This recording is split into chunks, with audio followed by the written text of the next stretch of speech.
IPS से नेता बने अन्नामलाई को लेकर अमित शाह ने बड़ा ऐलान कर दिया है। अमित शाह ने साफ कर दिया है कि अन्नामलाई को राष्ट्रीय भूमिका में जिम्मेदारी सौंपी जाएगी। इसके बाद कयास लगाए जा रहे हैं कि क्या अन्नामलाई को बीजेपी का राष्ट्रीय अध्यक्ष बनाया जा सकता है।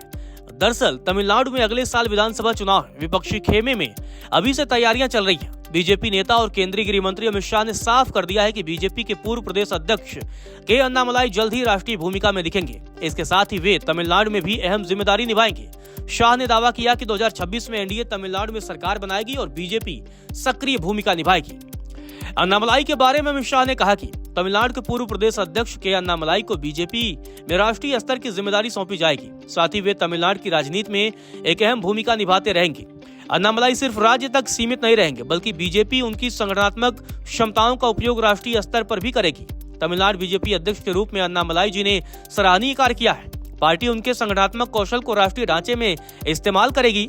अन्नामलाई को आगामी राज्य चुनाव में महत्वपूर्ण भूमिका दी जाएगी और भविष्य में उन्हें राष्ट्रीय स्तर पर भी बड़ी जिम्मेदारी मिल सकती है। ये पहला मौका नहीं है जब अमित शाह ने अन्नामलाई को बड़ी भूमिका देने के संकेत दिए हैं। अप्रैल में जब अन्नामलाई ने प्रदेश अध्यक्ष पद से इस्तीफा दिया था और नैनान रागेंद्रन को नया प्रदेश अध्यक्ष बनाया गया था, तब भी अमित शाह ने अन्नामलाई के कार्यकाल की जमकर तारीफ की थी और कहा था कि अन्नामलाई ने प्रधानमंत्री नरेंद्र मोदी की नीतियों को जमीनी स्तर तक पहुंचाने में अहम योगदान निभाया है। अमित शाह के मुताबिक बीजेपी अब तमिलनाडु में सिर्फ एक सहयोगी दल ही नहीं रहना चाहती, बल्कि सत्ता में सक्रिय भागीदारी की दिशा में बढ़ रही है और अन्नामलाई इस रणनीति के केंद्रीय चेहरे बन सकते हैं।